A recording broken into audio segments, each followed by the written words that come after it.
You're listening to Trek FM. Want to join in the conversation and share your thoughts on this episode?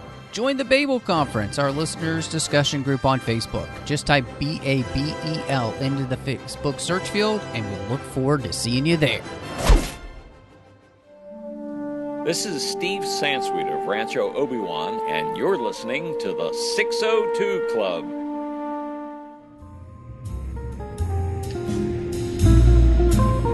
There was a little bar in Mill Valley where all the Starfleet trainees used to go. The 602 Club. You know it. I was there more times than I can remember.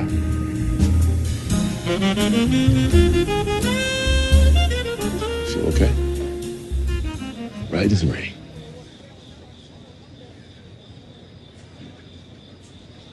I came to Harlem to reconnect with my son. Didn't play out like a plan, but it set us on that path.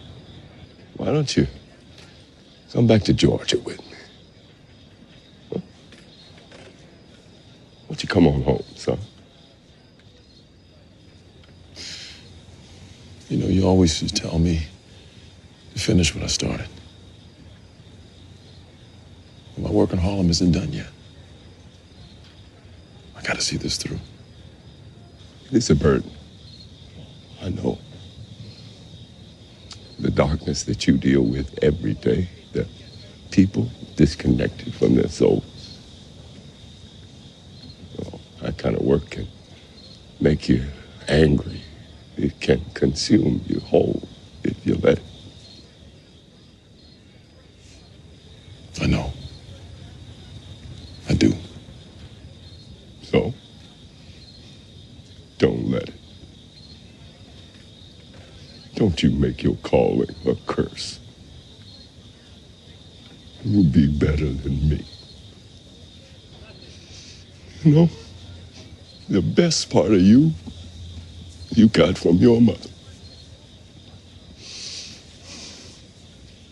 You follow that compass inside of you, and you will never go wrong. You know, some of the better parts is from you, too. Swagger.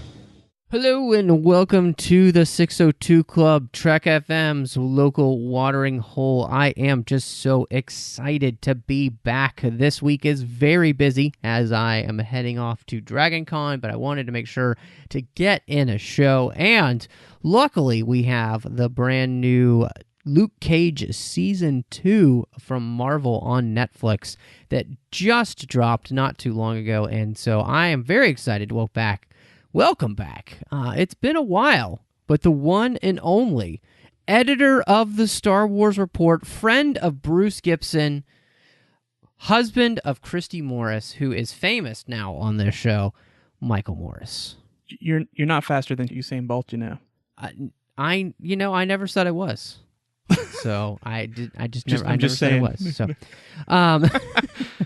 but I'm excited to have you here, man, and I can't wait to dive into some Luke Cage, especially since coming into this one, I liked season 1 a lot of Luke Cage, and so I was actually looking forward to this. So I can't wait to dig into this season. But before we do that, just a quick reminder: you can find us all over the place. Make sure you're following us over there on Twitter at Trek FM.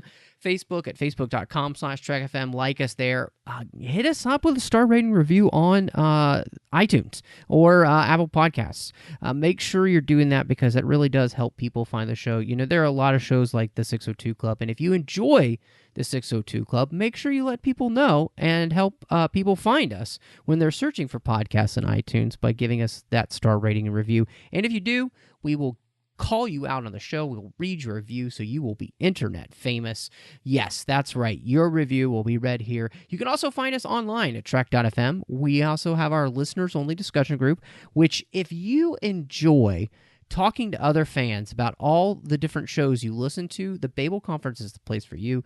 Go over to Facebook, type Babel into the search field there, or you can go to our website at trek.fm, as I mentioned, and every show page for any of the podcasts has a little button there that says discussion. Click that and it'll get you into the group. And then last but not least, maybe you would like to write us an email. I love getting emails. It's been a while. So go over to trek.fm/contact, choose a show, choose the 602 Club, and that email will come straight to me and any host that's on that week. So, Michael, were you on the Luke Cage show? Was that the last time you were here? Yeah. I don't know if it was the last time. It was either that or the Battlefront 2 book. It was whichever one of those. I can't remember. Came I'm after. trying to remember. That was the last time. But I know, yeah. But I'm glad to have you back because, again, I know you love Marvel and you love Luke Cage. And so this season was fascinating. We're going to jump right in to this season because there's always so much to talk about with one of these shows. And I felt like that this is very much the journey of Luke Cage, very much about him and who he wants to be as a hero, specifically after his experiences with Luke Cage Season 1 and The Defenders, and now this. And I was really surprised, honestly, by where they end up bringing this character in the end.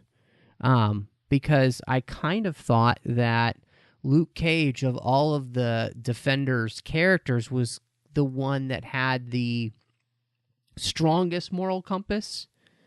Right. And yeah, I agree 100%. And yet, where we end up with him is just so fascinating, especially by the end of the season. Yeah, I don't know, it's interesting, and I'll be honest, it's one of those things where it's like I kind of need to talk through it to see if I feel like I don't have a problem with it as much as I'm just kind of curious if I'm not sure if I necessarily think that it made sense that that's where he ended up by the end of it, if that makes sense. I don't know. It sort of felt like just at the very end, just a hard swerve, but maybe, I don't know, maybe we talk through it and then kind of highlight some of the movements in that direction. Yeah, no, I do see what you're saying because I feel like I did actually have to kind of go back and kind of think about the season and think to myself, okay, does this work? And one of the things that I was specifically thinking about was how the entire season Luke is trying to do the right thing, by taking out these other kingpins, not that kingpin, but, all these other mob bosses, these other faction bosses. And every time that he does, it honestly kind of makes things worse. He takes Mariah off the street. It turns into gang warfare. Harlem basically opens up. And so with that context, it helped me see how Luke could feel that maybe I just need to be the philosopher king. Maybe I need to be the king, and I just need to be the guy that takes it all on my shoulders, and, it'll be okay. Like, because I know me, I'm not going to, turn into something I shouldn't. So he's doing it with the best of intentions because of the experience he's had where, trying to play by the quote-unquote rules really isn't working. Like just taking out the mob bosses, letting the law work. And what he's realizing is, things seem to be much more complicated. And so the moment that he decides to go talk to the Italians to kind of broker a peace was, I felt like, his first step into, this Godfather-like territory. It's very complex, and that was one of the things that I really liked was, after season 1, it's like, would you think that come season 2 he would basically be, that you would essentially see him like working alongside Mariah at points, and then turn around and he's working with Bushmaster, and then he's back to, there's a lot of like flip-flopping back and forth as he's trying to do the right thing.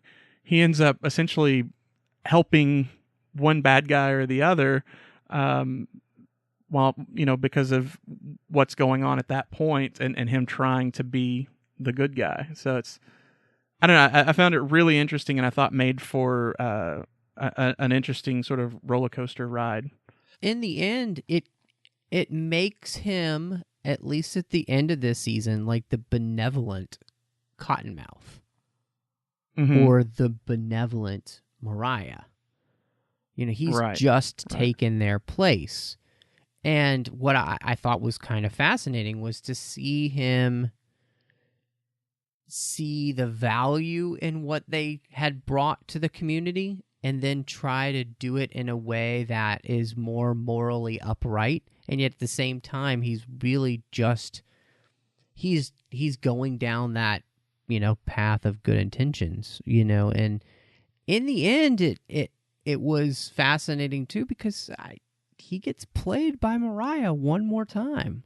And Mariah is one that's, I liked last season, but I felt like as soon as they killed Cottonmouth, it sort of took a step down and never really recovered. Because Willis or Diamondback is just not that interesting to me. And at least not Mariah, as they portray. I mean, yeah. Right. But Mariah was like, she's okay. But I think this season she really stepped it up and became very interesting. I love just all the dual nature of that character, where she's constantly trying to be one thing and then you'll see her as something else. One of my favorite lines is when her and Misty are arguing. And so Misty walks off and she's like, make sure to close the barn door on the way out. And like just antagonizing her. And it's like those little like petty moments and stuff that I think makes that character, a lot more complex and interesting than just being, your hand-wringing bad guy. Well, and what I thought was interesting is that in the end, it leaves you to wonder, in the journey of Luke, is she going to have the last laugh, basically? Metaphorically speaking, she's dead by the end of the season. Sorry. Right. But will she have that last laugh in the sense that she has taken the virtuous Luke Cage and unbeknownst to him, kind of turned him into a version of her, to where he will continue to try to do the right thing by doing the wrong thing, and by being the king of Harlem and ruling it in that way, just the way that she did. And what was interesting about it was that I felt like in some ways you could kind of see, was Mariah ever like that? Like it made me question, was she ever like a Luke Cage type character where she felt like she was doing the right thing because she loved Harlem and she became what she became in this season? And is that what we're going to be asking then in the next season with Luke? Will he be able to rise above, or will he just succumb to, the weight of, the weight of Harlem's paradise, basically? I don't know. It's interesting, but the thing is, I don't know that it was so much, unbeknownst to him. I think because it seems like they said something where he realized what she was doing, but he was still tempted anyway. Where he's like, oh well, yeah, I see what she wants, but I can do this, but I won't become her. And he still takes it anyway. It's almost the like she's offering him the ring of power, and she's like, "Oh no, yeah, I can defeat Sauron with this. I won't turn evil like those other guys." Well, and so I wanted to ask you. So the moment, like when he's being offered Harlem's paradise, and he says, "Burn it," I was like, "Yes."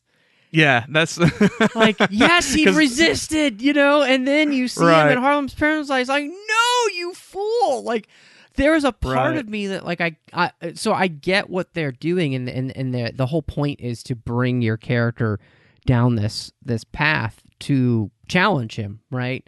And it makes for, he's not Captain America, he's not going to make that choice, right? And so but there was another part of me that I was kind of crushed by him choosing this. So it works perfectly, but it left me feeling so kind of melancholy about the end of the season because there's no real victory then at this point. There's no real victory for Luke, especially with him pushing away the two women who have been by his side the whole time and kind of have helped him, stay on the path of the righteous, right? And I was just fascinated to see him just kind of disregard both of them in the end. He kind of dismisses both of them, and it was like, man, this is boding badly for where we're going to end up in season 3 with Luke. Yeah. Well, I'm hoping that they do like a Defenders 2 or something like that and sort of handle it there so that we can, or maybe they'll do because look, here's what I really want. And they hint at it, just like they kept hinting about Misty's arm back in season 1, where they're like, we're gonna cut it off. Nah, it's not yet. And they're like, it's not yet. And then they come, Defenders are like, okay, we're cutting her arm off. With this one, they kept kind of hinting at the Heroes for Hire. And I'm like, just give us the Heroes for Hire already. So I'm wondering if we're not, maybe season 3 will lead into Heroes for Hire or something like that. I think actually I would prefer that to them redoing Defenders. And, just basically, because I think that would probably work best anyway. It'll depend on how season 2 of Iron Fist goes, but, it's like, you know what, just pair those two together and it'll be good. And then, I think it'd also be great, just do a Daughters of the Dragon show and put Colleen Wing and Misty Knight together. Like, I think those are the shows I'm like, I want those shows. So I don't know. We'll see. I mean, it doesn't seem like, by the end of it that's where they're leaning, but we do have, Iron Fist season 2 coming up. So well, see and how they handle Misty that. is in Iron Fist season 2 because I saw the trailer and I was like, okay. Which, by the way, I couldn't stand Iron Fist season 1, but season 2, saw the trailer. It looks legit. So, I mean, yeah, I think they've. My understanding is they've gotten a new team. that's probably a good idea. So maybe that'll change stuff. Like I said, I'm one of the people who I'm like, it's not bad, it's not great, but it's not the worst thing ever. It's just really mediocre in my opinion. That's a good way to put it. But no, I think the whole process for Luke here as a character I thought was so interesting, and really kind of seeing him struggle with trying to do the right thing and be the character who is carrying the weight of the world on his shoulders and not necessarily having any idea how to do that. It's fascinating to me to watch these shows, to watch these, quote unquote heroes try and figure out what it means to be a hero. And what's so fascinating to me as well is that, they have, the Avengers live in this world, right? But they're so also disconnected from that. So there's no one to help, Luke Cage figure his ass out, I feel like he could use a good talk from Captain America, but, Cap's a little busy with other things. Yeah. Well, it's like you said, he's kind of, I feel like he's the moral center to the Defenders, so it's like when he's having those problems, like, well, who does he go to? Well, and that's, that's the thing. And we could probably talk about it right now, but, having Danny Rand in this show, the one episode he was in was probably the best episode of the season, and it was interesting to me to see Danny kind of be the more morally upright, more obviously Zen-like character who really has finally found a way to... Danny in the show was complete opposite of what he was in Defenders, and I feel like his own show. It's like they finally kind of figure out how to write this character where he's not obnoxious. He actually feels kind of more like a dragon Iron Fist master. Like he feels like somebody who has found his center. Mostly just because he's not telling you that he's the Iron Fist. Well, and I was disappointed because I didn't know he was. So I was like, who Like, are wait, you? who's this You know? guy? He's not announcing it every 5 seconds, so I'm not going to know who he is. I was like, who is this guy? Oh, Glowy Fist. Okay. I mean, Iron Yeah. Fist, right. Right. But no, I mean, what was fascinating to me was to see him kind of be the role that I felt like Luke was, especially in the Defenders, and be the moral compass that Luke is kind of losing, which was kind of interesting. And that's the thing too, and I know you had it here on the notes to talk about too, because I think a lot of the stuff comes from outside issues.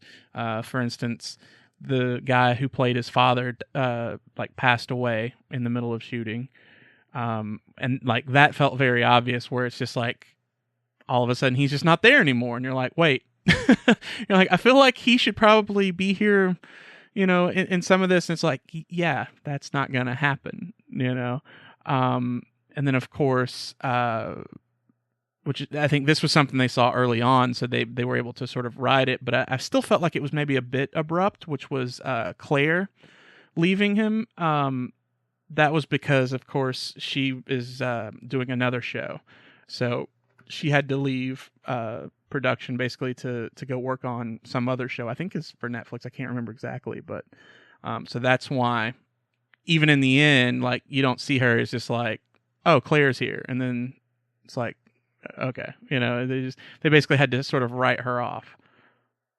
Yeah, just the people that visit him, and specifically, I felt like it was really strong to have Danny in the show. I really enjoyed what he kind of taught Luke, and I loved that Luke actually used it later on too. Like, he kept visiting that spot, the high ground, and using it as an opportunity to be able to get away and to think, which I thought was smart.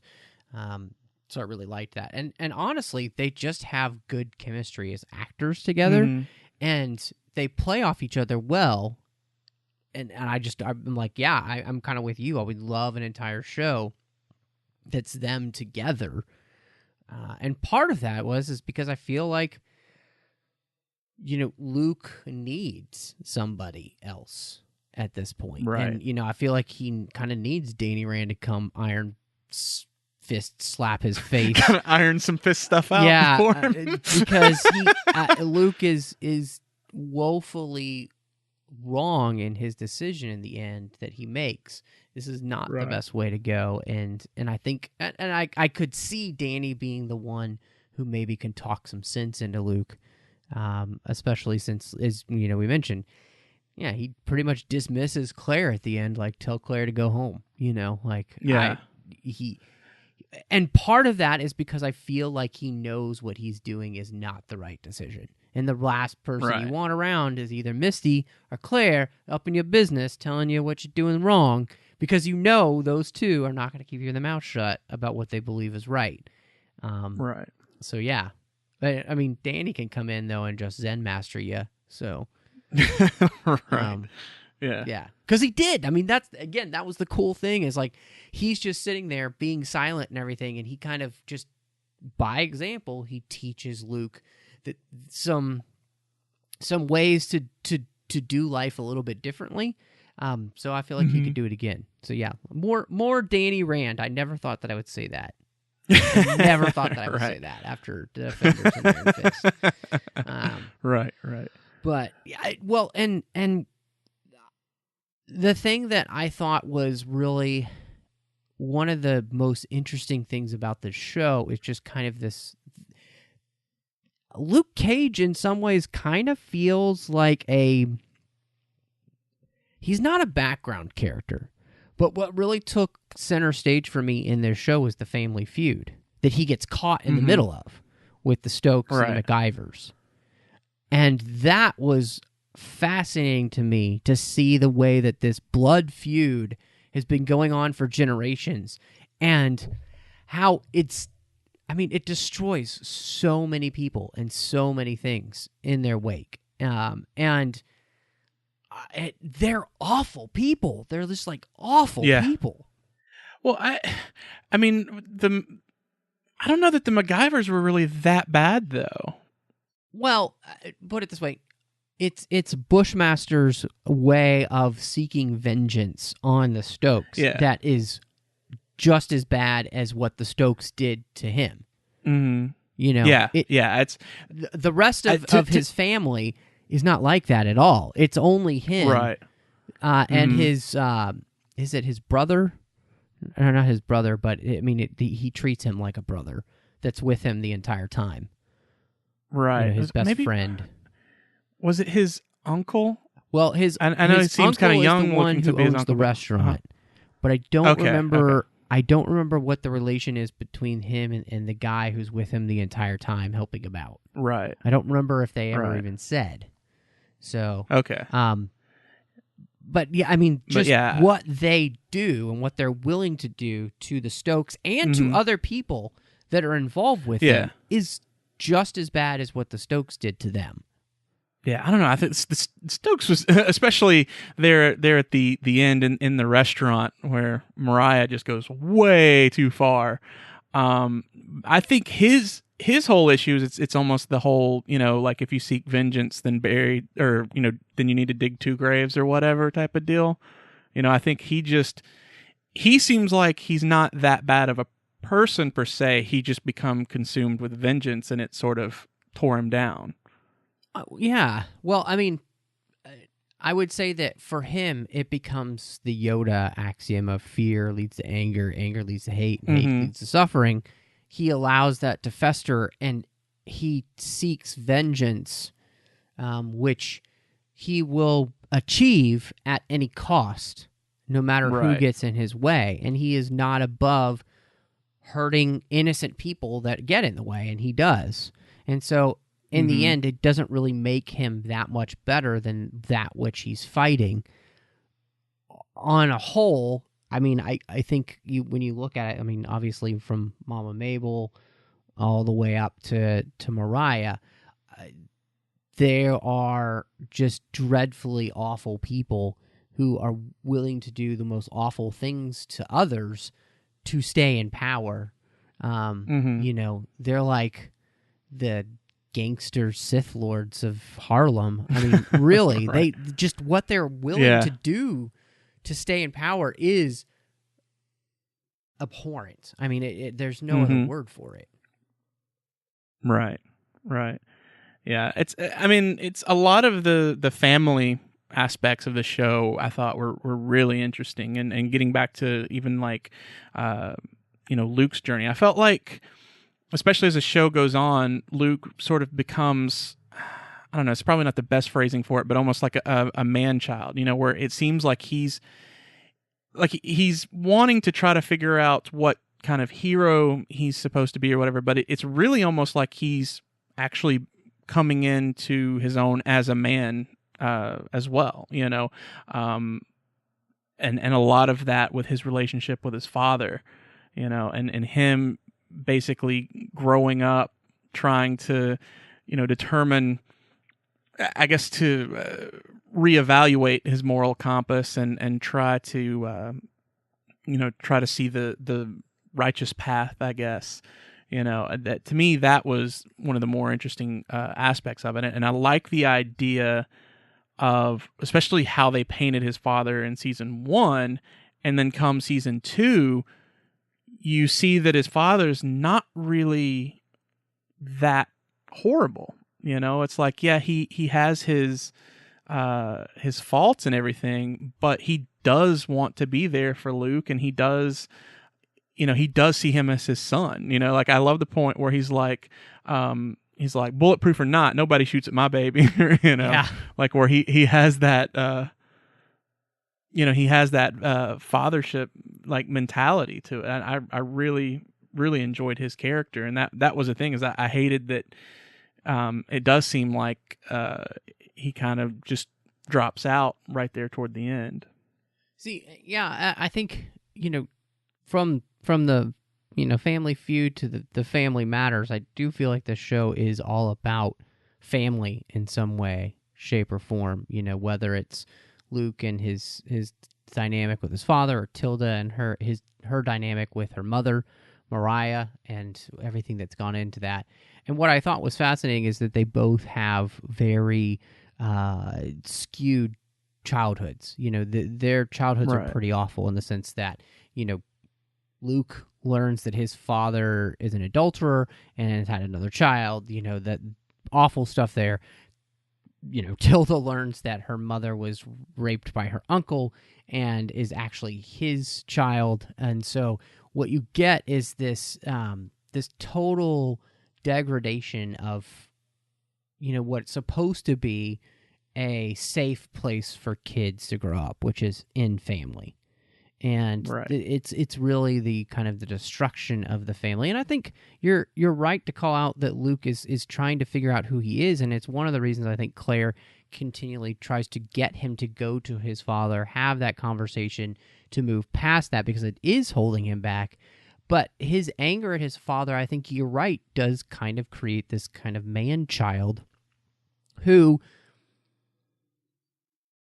because of the anger he has, does things in a way that he's not willing to listen to advice from people in authority or what we Right. would consider an authority, because of the relationship he has with his father. And what's interesting is they do patch up their relationship, but it comes very late in the Right. season. And by that point, I think Luke has already kind of made the decision almost of where he's going to go. And Right. it's a little bit too little too late. And like you said, I like the man boy thing. I feel like Luke, what we're seeing is the lack of a strong parental figure there to, and especially a father figure, to help him move forward, to move past, to move on, and to learn to be to truly understand what it means to be a man. And part of that is that there's a lot of pride running through these people, Right. and prejudice. So yes, there's a lot of pride and there's a lot of prejudice. No zombies, fortunately. Yeah, no zombies. But that pride and prejudice is actually something that's hurting the relationships through all of these different characters. You see it with Mariah, and the way that she feels, obviously, about the MacGyvers and the Jamaicans in general, the way she feels about her own daughter. You see that with the way that James relates to his son Luke, and that there's this pride for so much of it where he won't just admit to his son he was wrong. Like, he doesn't say he's sorry to Luke till after halfway through the show. And you're like, Right. shouldn't have that, if you're going to patch things up with your son, shouldn't you just come out and admit, hey, I was wrong, instead of fronting to your son all the time about how, boy, don't talk to me like that and that kind of stuff? Like, there's this pride that continually gets in the way with these people. And, well, there's a famous saying about pride and how it leads to a fall. And what's interesting is that pride and prejudice leads to the fall of every single character in this show. Right. And Luke is just setting himself up for the fall by the end of the show. And I thought that was fascinating because, nobody comes out of this unscathed. And I part of that, I think, in the end, is the way in which all of these families are completely 100% dysfunctional. Yeah. Yeah. It's interesting how so much of it has that.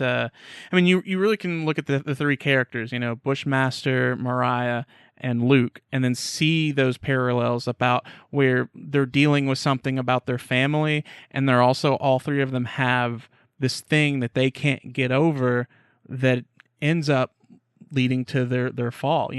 Bushmaster, he can't let it go. Everybody's telling him, to let it go, to not seek vengeance against Mariah. Mariah, everyone's telling her, like, sell the stupid painting, and she's trying to get away from who her family is. And even though she has like all this hatred for her family, and she wants to be better than them, and it basically leads her to being exactly like them. And then, of course, Luke has, his issues with his father, like we were just talking about. So it's interesting how they all three have these commonalities that sort of put them in the same place. And it's interesting because they all become the things that they don't want to be. Yeah. You know, like you said, Mariah becomes exactly who she doesn't want to be, which is Mama Mabel. You know, Bushmaster becomes the thing that he doesn't want to be, I don't think, in the end, which is the Stokes. Dead. And then Luke becomes the thing he doesn't want to be, which is to be Mariah or Cottonmouth. But they all end up kind of morphing into these different characters because they can't move past the past. And that's what I thought was fascinating, is this whole idea of like kind of moving past things, which is his uncle, Macintosh, who owns the Paul Macintosh, Ananasi, I think. Anyway, he owns the restaurant. And he keeps telling Bushmaster, let it go, move past it. Look at what we've built. Look at who we've become. You know, we've let go of hatred and we built this restaurant. We've become, you know, nurses and doctors and lawyers and, you know, all of these people, all the Jamaican people have become because they let go of this hatred and this revenge cycle, and they've made great lives for themselves. And I thought that was fascinating because it really does go to show how vengeance, you really do. You have to dig two graves. You end up destroying yourself when you try to get revenge the way that, you know, Mariah and Bushmaster try to get revenge against each other. And it just keeps escalating until you both destroyed each other. Yeah. Yeah. But man, talking about the Jamaicans, that when Luke first goes into the restaurant and he sees those old men, they had me rolling. I mean, it was so awesome. Funny where they're like, hey, you looking for a job? No. Then go block the sun somewhere else. That was awesome. It's so funny. And it's like, this guy, like, you know who this guy is. And like, you've seen him like just beating the crap out of everybody on YouTube. But these old men do not care. They just like, they think it's funny. It's like, oh, I got something funny to say to him. Oh yeah, me too. You know, and they just keep harassing. It is so funny. Well, what did you think too? Because, you know, on top of, you know, Bushmaster's uncle telling him that he should get out and just enjoy life, you know, Shades is in many ways trying to do the same thing with Mariah. And I found him to be probably the most fascinating character this season, Shades, because of his arc, what we find out about him, and then where he's trying to go. I just didn't necessarily expect that from him after that first season, and he really, it was sad to see where he ends up, that he just can't free himself. Yeah. Yeah, he's just I don't know how to explain it. He's one of those characters where it's like, especially after the first season, where he seems so unkillable. And then now this time it's like, it almost just seems like he just completely like buried himself, you know. I don't know. It's just interesting, you know. I mean, like, you know, he cares for Comanche and everything, and then he just turns that gun on him and just kills him immediately. And it seems like that was essentially his, that's probably the wrong terminology, but like his original sin, you know, like that's the moment where he truly becomes lost. Well, and I guess the question though is that there is that moment of lostness, but then he turns himself in, and he's the only one that gets to confess all of his sins, basically, and find a way to find some kind of freedom in that. Like, he's the only one who gets to do that in the show. Everybody else just kind of continues either to live in their sin or to create new ones, like Luke, where, you know, he becomes the godfather of Harlem. Shades is the only one who kind of not really, it's not that he gets to wipe the slate clean or anything, but he gets to let it all out.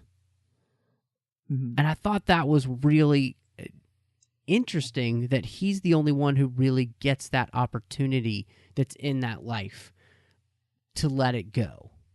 Yeah, but I mean, two, it was almost sort of like, it was less of like him, I felt like it was less of him getting it off his chest as much as he finally got to like brag about it. See, I thought that too, but then the moment that she shows him the pictures of the murder at the restaurant, there's no more fight in him. Right. There's no more pride in him, because for him, I feel like he's putting up a front that whole time.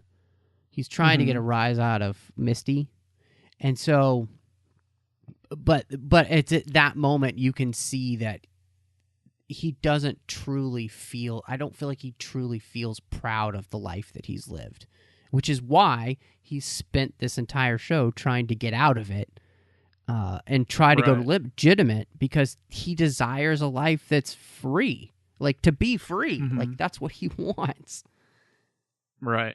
And it's crazy that, because like the whole thing was, he's like, just sell that painting, and it's like, it seems like such an easy thing, but like because she just won't let go of that painting because of, like I said, of the whole like weird family situation she has, where she both seems to love and hate, and she can't get away from the fact that that's who she is and everything. It's so bizarre, and then he starts to have those issues himself, like that's really what gets them into all of it when he kills the first guy that they were going to sell the guns to, because he can't control his temper and ends up killing that guy, and that's sort of the catalyst for everything that comes after. Well, and that raises an interesting question, because the entire show, especially Mariah and Shades, are trying to redeem themselves. They're trying to find some sort of redemption. And Mariah keeps talking about how she's going to do this good and it's going to wipe all of her sins clean. But I thought it was kind of fascinating that she keeps trying to redeem sin with more sin, basically. Like redeem evil with more evil. It's like, that's not how this works. That's not how any of this works. Like you can't do more evil to, wipe your slate clean. That just it adds more red to the ledger, to put it in, Black Widow terms. And I just thought that was fascinating, because again, I felt like for our, kind of quote unquote bad character, Shades was the one who specifically, he wants out. He wants to find some sort of redemption. He wants to be living a clean life. And Mariah says that she wants that. And yet she doesn't really, her actions never really prove that. She basically wants the reputation of being a good person without having to actually be a good person. Right. Yeah. I think that's exactly what it boils down to. Is she wants the salvation without having to change, without repentance. Right.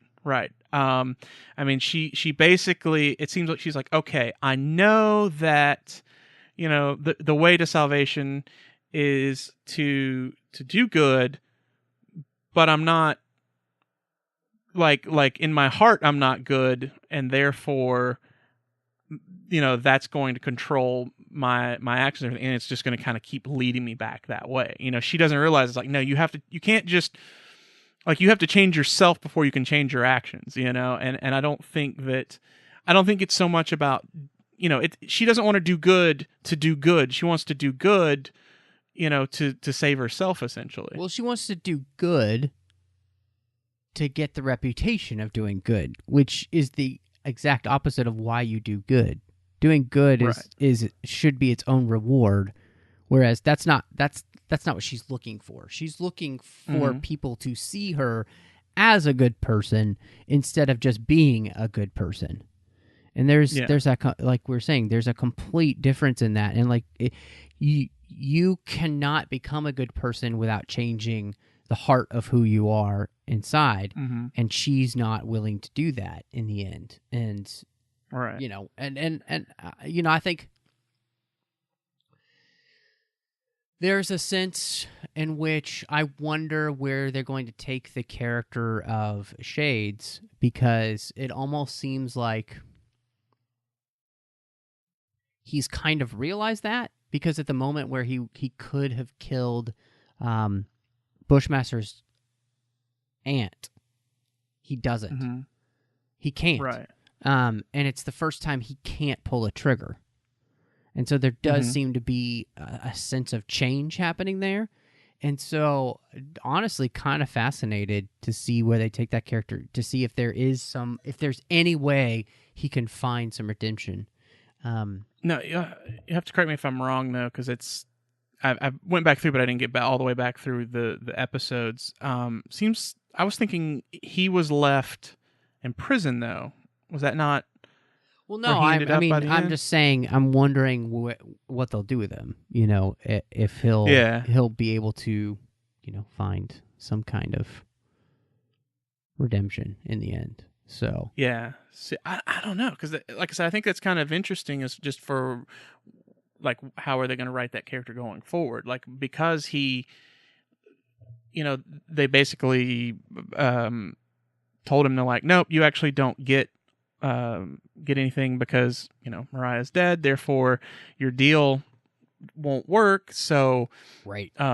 like, you know, basically it's like you're going to prison for a long time. So it's like, well, are they gonna do a situation of he gets out somehow, or is that just sort of that character's written off now? That's the thing I don't know. I mean, again, I'm just kind of wondering out loud. It would be fascinating to see, again, because I thought he was the one who seemed the most complex of character and seemed to truly want something, and kept finding himself thwarted by everything around him unraveling. And then, you know, he still, at the same time, I'm not going to excuse his behavior. He also makes some very bad choices as well. And so that, to me, that's interesting character development. I want to see more of that. So how did you feel about, because this is the one thing that might bother me about the season, is the way in which Bushmaster is introduced to the season, and then how he just fizzles out at the end. Like he legitimately fizzles out, where he's kind of losing his mind because he's taking too much nightshade, and it's I kind of liked it, because, like I said, I think it's you know, it's sort of that metaphorical thing of, you know, like I said, where he does, he completely burns himself out. You know, I mean, he's going so hard for vengeance, and he's, you know, using this nightshade, which is destroying his body, but he's still, you know, doing it, even though they're telling him, like, hey, you really need to stop doing that, but he continues to do it, and by the time it's over, you know, it has, you know, sort of taken that effect. I liked that. I thought it was sort of, you know, it almost had a symbolic nature to it, as well as its literal sense, you know? Yeah, I think that makes sense, and I'll buy it.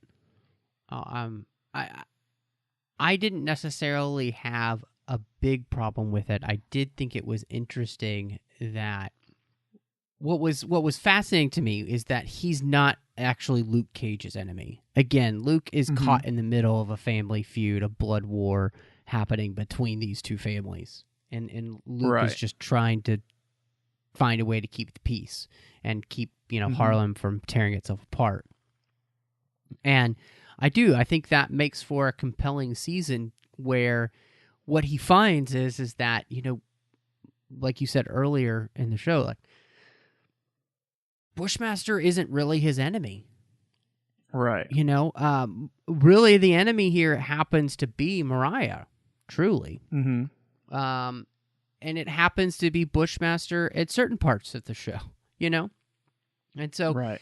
it's what's interesting about it is that they're both the enemy and they're both the not enemy certain parts of it just depends on what actions they're taking. And that's what makes it so complicated for Luke to try and figure out. And it's what allows him to then be able to work with both of them at different points. And the complexity of that makes for, I think, a good show. And, you know, I think it's really well done. I will say... Yeah. The one character I do think who kind of suffers a little bit in the show from being a plot device happens to be Mariah's daughter, where she's just constantly what the writers need her to be in a certain episode. So, you know, one episode she's like standoffish, the next episode she's more forward, you know, like it seems like she becomes a plot device a little bit more than an actual character sometimes to me. Oh, really? See, I actually really liked her a lot. Oh, I like her because I just felt like when I was thinking about her storyline throughout the entire season, the actress was fantastic. Like, it was top-notch acting, I felt like. Because my thing was that I felt like where she did kind of change, I felt like they give good justification for why she was, you know, why she was the way she was. You know, that basically she feels like she cannot trust her mother. But then she decides that, you know what, I do want, you know, family's important. I do want to give her this chance. And then, of course, you know, but as that kind of goes along, she's just like, I don't, you know, I'm seeing, like you're saying you want these things, but then there's like, you know, these strange men that show up with these duffel bags, you know, and you're ushering me out of the room. Like, you know, it doesn't seem like you're changing like you're saying you are. And then at the end where, you know, when she tells the story about, you know, her father and everything, I was like, oh my God, you know, like that was like, I feel like that's probably the worst thing you could actually say to a person. Yeah. Oh yeah. And, you know, from a... She's going to need a whole lot of serious therapy. Well, you know, I would think that. But at the end, I was like, wow, she's actually the one who seemed to, you know, kind of figure it out. You know, where at the end, she, instead of taking, you know, because it was sort of a reversal of Mariah, you know, where Mariah was always, let's see what, I'm trying to, so Stokes was her maiden name. And then she was married, and so it's Dillard, right? Yes. So, you know, she always wanted to be known as Dillard. And, you know, even though she was a Stokes or whatever, whereas at this, you know, with Tilda, it was, you know, she was Dillard, but in the end, she sort of realizes who she was, you know, because Johnson was who they had who'd basically raised her, and so she just takes that name for a last name. I thought that was really compelling. You know, I liked that she... But I also feel like, too, that she was pretty angry when she didn't receive... I read it as that she was angry when she didn't receive Harlem's Paradise, that it was given to Luke. And so I feel like there's a lot more story for her. I'll be interested to see what they do with her in the future, because I do feel like she could go many different ways. She can go down to the path of her mother, which I feel like would be kind of boring. So I'm wondering what they'll do. But I agree with you. You know, the moment that her mother tells her the story, and she acts her little heart out in that scene. It was fantastic, as she's calling her mother a monster, and it's awful and horrible. And the other thing I just realized, I guess it's kind of a good time to kind of, you know, close it out and look at some ratings. As I'm looking to where I'm going to rate this, like, this is a show full of absolutely horrible people. Like almost everybody in the show is horrible in some way. I mean, the only character that's not, I think Claire and Misty. And well, even Misty kind of deals with her own stuff. But she like does, with but she framing she and gets stuff. over it, like she does what's right in the end. But I mean, those are the only two characters that aren't just absolutely 100% horrible. And because even Luke, by the end of the show, he's treading down the path to become horrible. It's like, oh man, it's rough. Well, like it is a dark show. It is very dark. Well, and also George, I think in that the one that was always hanging out at the barber with Pops. Yeah, and yeah. And I loved his thing. I absolutely loved his send off where he talks about that basically Pops needs to be Switzerland. No. Where he was saying that he found out that his daughter had like some sort of kidney disease, and he's like, I never knew her. He's like, her mom and I split up, when she was still an infant. He's like, and so I never knew her, but she needs a kidney, and I found out that I'm a match. He's like, this is my opportunity, and she said that I was her hero, and it's like that joy that you see with him that he gets the second chance at being a father. I mean, it was basically like, and I know it's like sort of peripheral, but like it's like the only positive story. It's like the only happy ending that this season has. And no, you're absolutely right. It is because otherwise, I don't know. It is interesting to me because the I have no problem with it, but the Marvel Netflix shows are just as dark as they get, and this is one of the darkest, especially with the way that these people treat each other. So I'm really interested. What do you rate Luke Cage season 2? Well, let's see. You do out of 5? You can do it out of 5, 10. I'll do I'll say 4 out of 5 stars. I think that's maybe a little 4 to 4.5, somewhere in there. I'm not 100% sure is in there, but yeah, I really liked it. I felt like there were, a few little things where I'm like, I don't know, maybe that or whatever. And like I said, being able to, and a lot of it maybe that if I didn't know, it wouldn't bother me as much. But like I said, knowing some of the behind the scenes things and being like, oh, okay, this is happening because of this or whatever, I think dropped it just a little bit for me. But all in all, I thought it was really solid. I would say it is the only show on Netflix for Marvel where both seasons are recommends for me, in the sense of like, I really enjoyed it. I thought it was good. I'm right there with you. I think this is a good 4 out of 5. It's a good show. It's really well done. The only thing that I will say, and we were talking about this on the other side of the bar before we even started recording, which was this show probably should have been about 10 episodes long. There's a little bit... I love that they like to try and make these more artsy shows. They're trying to be creative and all those kind of things. But there are certain times where they're just taking up too much time with that, and I feel like it's more padding than it is art.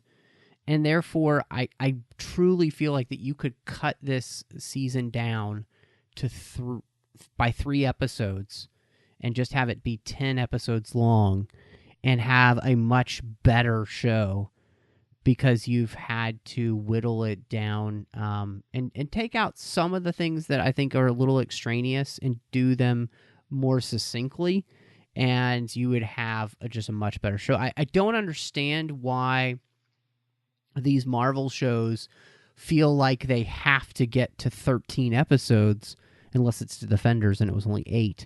But it's like you're not constrained by it having to be a certain amount of space. You're on Netflix. You can do whatever the heck you want. You already do. So allow yourself to only write what you have to write, and don't feel like you have to do a certain number, And so I feel like that has hurt a lot of these shows. I don't feel like it really hurts this one, but I do, I got the sense in a few of the episodes, I'm like, you really could trim this down and have combined this with the previous episode, and it would have been much better. Yeah. Yeah, I think this one is, in my opinion, this is the one that's it's the least offender, I guess. But yeah, all of the Marvel Netflix shows could stand to be trimmed. Well, and I mean, in the end, I'll say the same thing. I think sometimes with the DC TV shows on CW, obviously they have to have a certain amount of episodes per season because it's the way that network television works. But one of the things I've enjoyed, say, about the Legends of Tomorrow series, as opposed to the other ones, is Legends of Tomorrow is much more expensive for them to do because of all the special effects. Right. So they only have 16 episodes a season. So sometimes that just helps. Part of it, again, just becomes about how much time you need to tell a story effectively. So, I think you're right, though. This is definitely the least offensive in that arena. I mean, even Defenders was 8 episodes, and it almost felt too long. It could have been 6, maybe. Yeah, just make it like a 2-hour movie, and yeah, I mean, it probably would have worked much better. Yeah. I think one thing though is maybe like you said, that they're a lot darker, whereas with like Legends of Tomorrow and The Flash especially, I can go through like 20 plus episodes, but I think a lot of it is that a lot of times it's like maybe they've got a little more fluff or the same amount or whatever, but because there seems to be a lighter tone a lot of the time, I think it's a little easier to digest for me.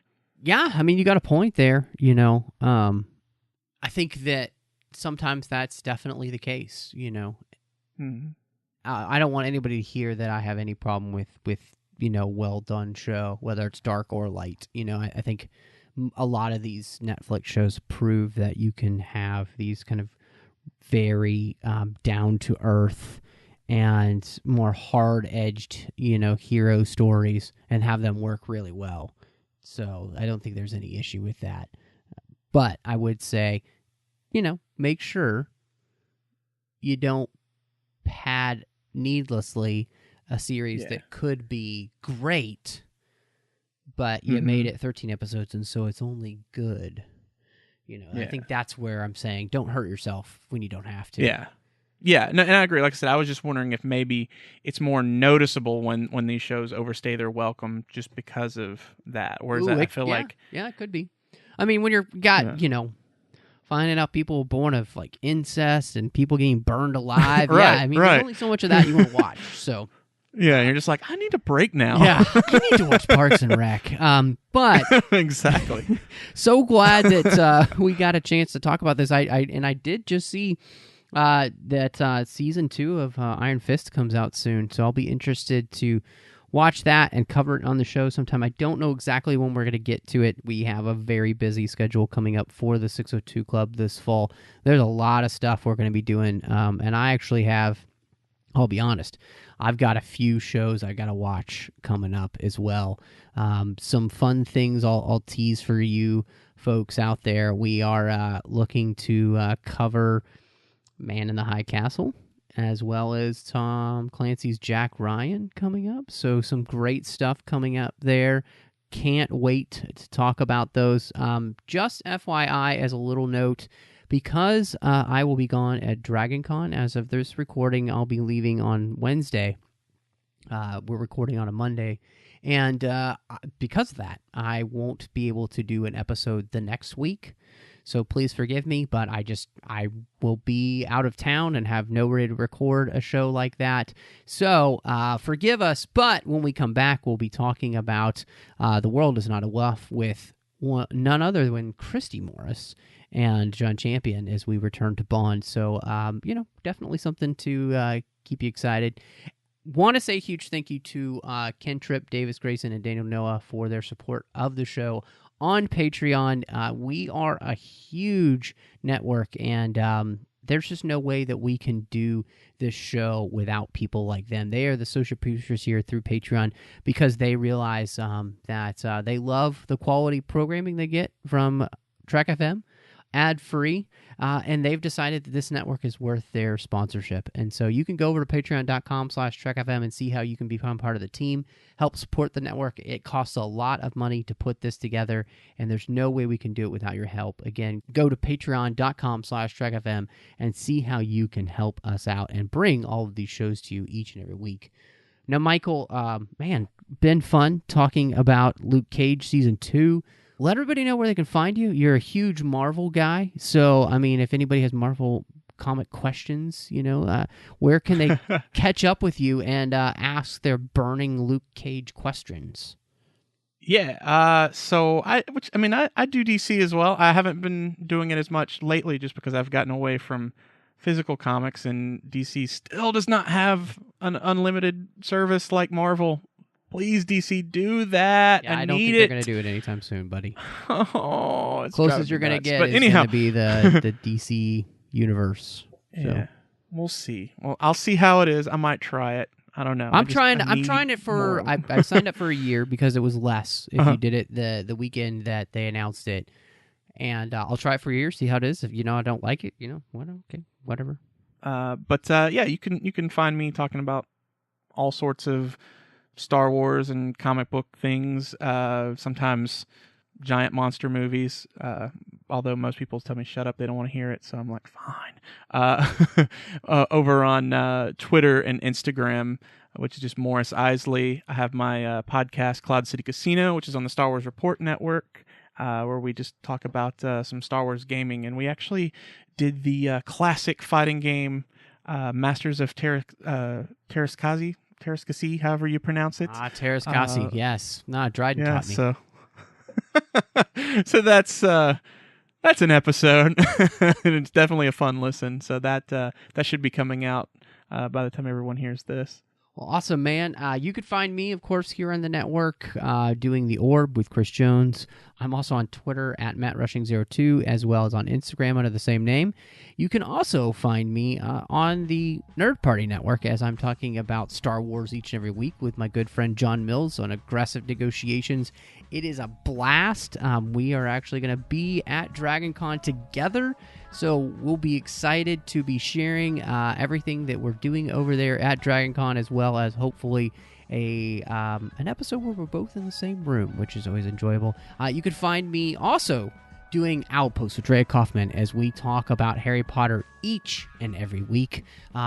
We love doing that show. It's so much fun. We are about 2/3 of the way through the Goblet of Fire. So, join us. It's the show you can listen to anytime. Whichever book you're reading, you can find the episodes for that. You can read along with us. We're having a blast. And then last but not least, I'm doing a show with my good friend Courtney talking about films through the lens of faith, and that is called Cinema Stories.